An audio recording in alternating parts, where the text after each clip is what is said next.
Hello again, everybody. I'm Kevin, and welcome back to another edition of College Football Stories. I'm really excited for today's episode because we're going to be talking about one of my favorite teams in college football history, some of my favorite players in college football history, the 2005 USC Trojans, and their participation in the game that became known as the Bush Push game.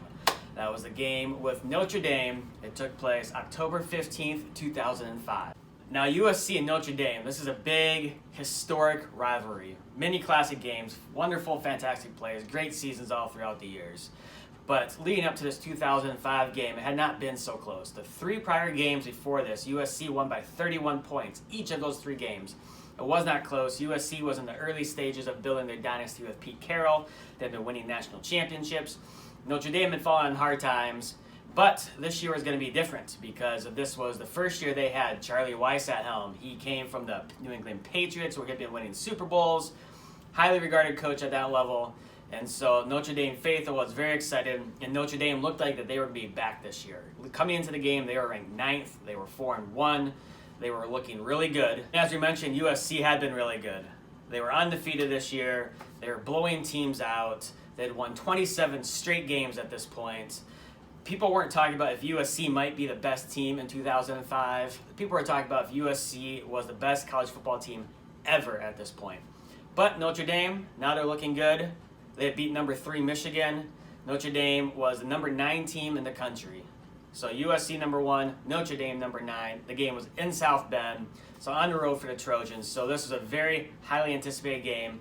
An exciting game leading into these two rivals that looked like they're going to be back squaring off for a good matchup. Okay, now let's get into some of the players in the game. Let's start with USC. They had the reigning Heisman Trophy winner, Matt Leinart, but he wasn't even the star of the offense, really. Reggie Bush was on the team, who would win the Heisman in 2005. Unbelievable plays over and over again. That tandem of a running back and a quarterback, hard to find another pair that's better than that. Reggie Bush, Matt Leinart, and they're the two stars of the Bush Push.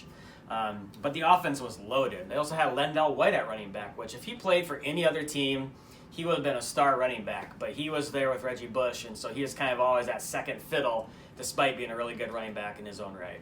And then that wide receiver, they had Dwayne Jarrett, another fantastic receiver. Lots of big plays, big games. The offense was just loaded at USC this year. Now looking at the top players for Notre Dame, you have to start with Brady Quinn, the quarterback. He was a record-setting quarterback for Notre Dame. They finally had the star quarterback again. A great quarterback, great college career for him. Some other big players, they had Jeff Samardzija. He was a receiver for the team, great college receiver. He went on and is still playing in Major League Baseball. He's been an all-star in baseball, a nice long baseball career, but he was a great receiver for Notre Dame in college. And then one of the other big players they had was Tom Zbikowski. He was a safety. He played defense. He was super fun to watch. Great player as well. He is a 2-time All-American. If you're ever going to watch a 2005 Notre Dame game, he's a fun player to watch. And so now let's get into the game. These star players, most of them kind of lived up to starring in this big game. Reggie Bush had 195 total yards. He had 3 touchdowns. Dwayne Jarrett had 101 yards receiving. Another big game. On Notre Dame side, Samardzija, he had 99 yards receiving, another big game for him. Zbikowski had a punt return for a touchdown. That was a huge play in this game. Those guys really stepped up in the brightest lights here. The quarterbacks, they did okay.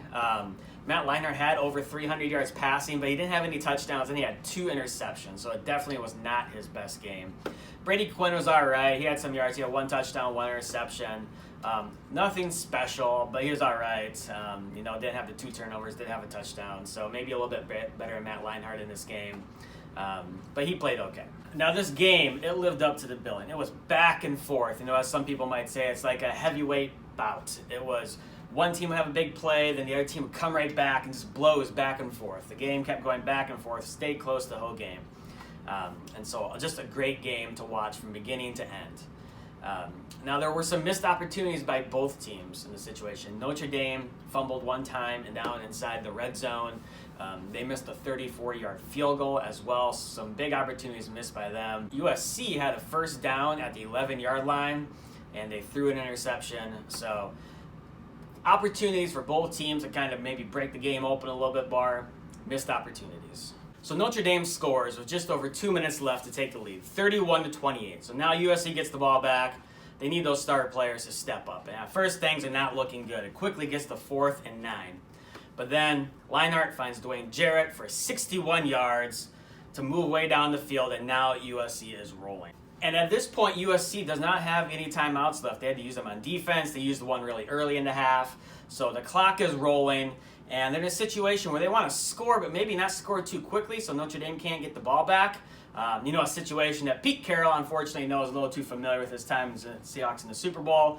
But in this situation, they want to score. They're getting close. And as time's getting down here, Matt Leinart rolls out to his left. He starts running. He tries to make it to the end zone. He gets down to about the 1 yard line as he's getting ready to dive, and he gets hit hard, fumbles the ball out of bounds.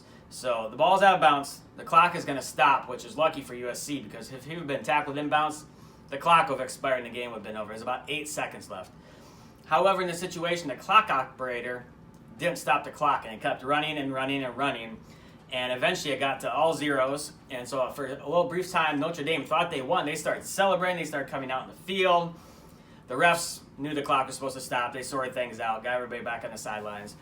But now here we get down here. 8 seconds. USC doesn't have a timeout. So what kind of play are you going to run?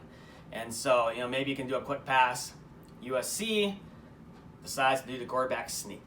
Now, one quick thing we need to talk about is back at this time, pushing and pulling on a player with the ball by his own teammates was not allowed. It was against the rules.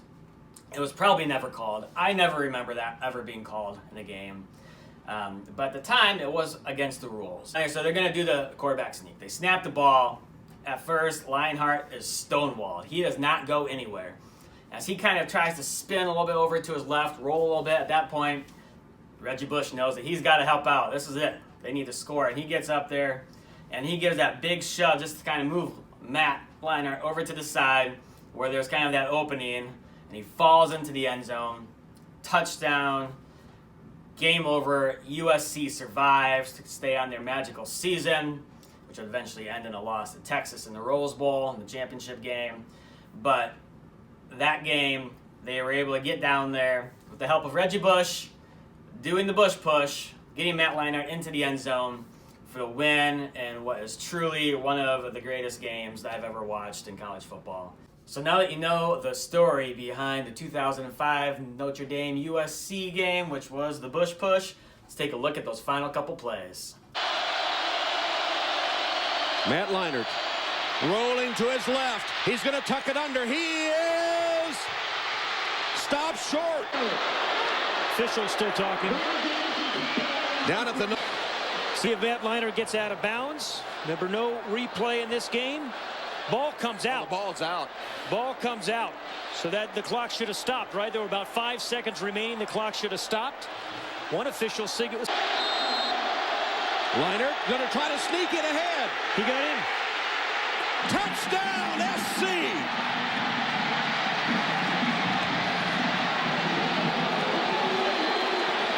If you like that video, make sure you hit the like button. If you want to hear more backstories on plays, players, games, teams, seasons, anything college football, make sure you subscribe and check out our other videos.